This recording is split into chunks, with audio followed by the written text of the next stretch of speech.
Hello and welcome to the Tough Cover Podcast on the Painted Lines with your host, as always, Mark Henry Jr. And you can follow me at Mark Henry Jr. _ and you can follow the Painted Lines at the Painted Lines. And please give them a subscribe on YouTube, especially if this is where you're watching it.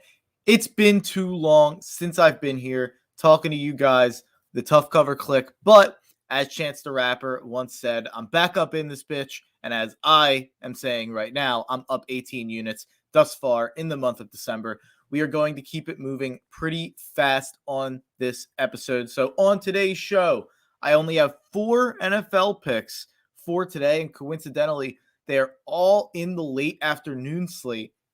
No 1 o'clock NFL bets, but we do have a Marky Pucks special at 2 o'clock. So if you have any comments, if you have any bets, or if you have any thoughts on my bets, leave them in the comments. If you're watching this live, I'll pull them up on the screen. And if you're watching this later, leave the comments on YouTube on the Painted Lines. So without any further ado, let's get ready to gamble at 2 o'clock.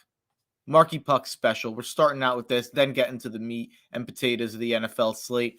The Vegas Golden Knights team total over 3 at the Islanders for 1 unit. They would be 6-0-3 on this team total over in the last 9 games. They've scored over 3 goals 6 times in the last 9 games. Nice. And they've hit 3 goals exactly 3 times in the last 9 games. They have not scored 0, 1, or 2 goals in their last 9 games.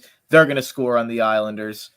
Vegas Golden Knights team total over 3 for 1 unit. So let's get to the stuff that really matters here. The NFL at 405. My first NFL bet is the Bengals +3 at the Broncos for 6 units.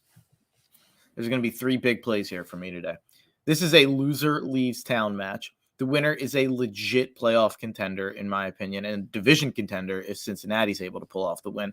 But the loser is going to really have a tough time. So this is a low-key, one of the more important games of the week. Both of Denver's running backs, Javonte Williams and Melvin Gordon, are banged up, but they're playing. In my opinion, the Broncos basically need to get up early in a game to win the game. They've thrown 9 picks this year. All 8 have been when they're trailing. This is not a team that can come from behind very often. We saw that in the Eagles game. Once they were behind the Eagles, they were pretty much shot in that game. And in this game, even if they do get up, I don't believe in their ability to really get up. But even if they do, they'd have to run the ball consistently with 2 really banged up running backs against Cincy's top 10 run defense. So I don't really know if Denver can just salt this game away, even if they do get up early. And we saw last week with Cincinnati that they stormed back against San Francisco, who in my opinion is a much better team and maybe even a better rushing attack. The Bengals also play a lot of close games, but have only lost by more than 3 points twice. The Broncos, I think like 8 of their last 9 games have come down to a possession. So these teams play a lot of close games. So in that fact, I love taking a shot at a +3 underdog here. The money line's not juicy enough for me to really look away from the +3. That's why I'm on the spread instead of the money line. But we're not done in that game because my best bet, my lock of the day for NFL Sunday,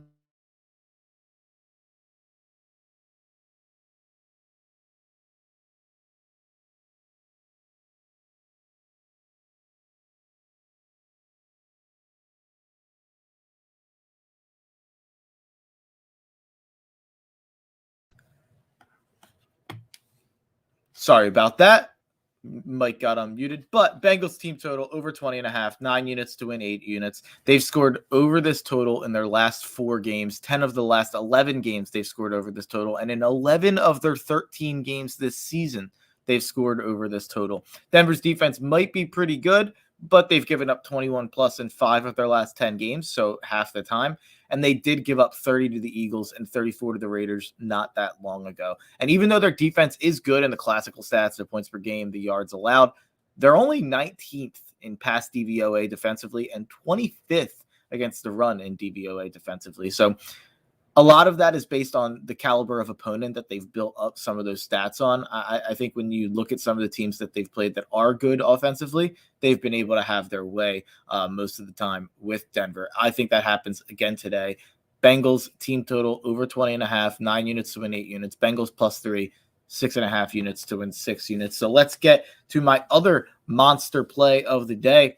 and it's not where you'd expect it. I'm going with the Atlanta Falcons plus 9.5 at the San Francisco 49ers. I believe this is 6.5 units to win 6 units. This is simple. I may be a Kyle Shanahan guy, but he sucks as a favorite, and specifically as a home favorite. 12-23-1 against the spread as a favorite, 4-15-1 against the spread as a home favorite. So I have to fade Shanahan here. It's very similar to the backing Tomlin as an underdog situation. And the Falcons, they're thought of as a really bad team, and they've been blown out a few times, which really skew their numbers. But they're somehow 6-7. They're somehow in the playoff race. The frisky Falcons have been better as of late, and I think it's a credit to Arthur Smith.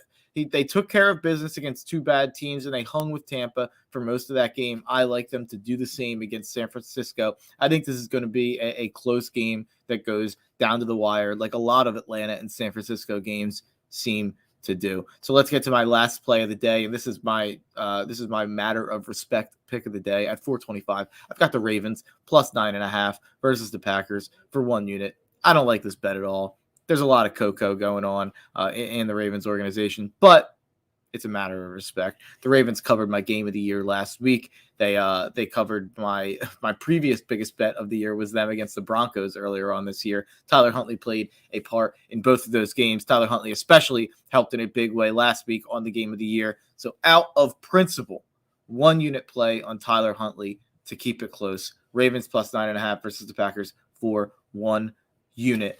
That is my plays. I have 3 leans here. If you guys want to take these, I wasn't able to kind of belly up to the bar and take these, but at 1 o'clock, I like the Steelers money line versus the Titans. I've backed the Steelers and I've lost on the Steelers so much this year either way. So I'm kind of afraid I'm ended up staying away, but if there's a play on that game, in my opinion, it's absolutely Steelers money line. Bills minus 14 versus the Panthers is another bet that I was looking at. It's just a little too many points. If that was at 9.5, I'd probably be hammering the Bills. I think that they named their score here against Carolina, but they could easily give up a backdoor cover when it's a 14-point spread. And then this lean is a lean that I could see myself taking by the time 425 comes around. Jamar Chase, touchdown scorer, plus 145. That is way, way, way too late way too heavy in my opinion. So I have the stat here. Jamar Chase has scored in 8 of 13 games this season. So you know what? Add it to my card. 2 units. Jamar Chase touch.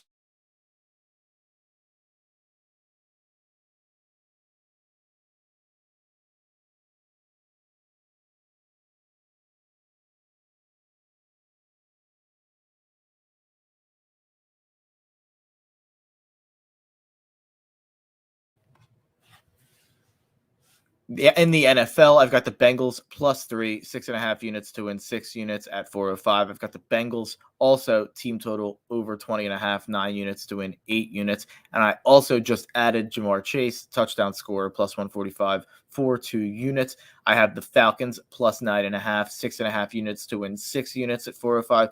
And last but not least, I guess it is the least. I guess it's 1 unit. Ravens plus 9.5 versus the Packers for 1 unit at 40.25. It's a matter of respect. So thank you all for watching. Shout out to the Tough Cover Click. And as always, follow me at Mark Henry Jr. _ and follow the Painted Lines at the Painted Lines and subscribe to the Painted Lines on YouTube. And as always, enjoy the winners.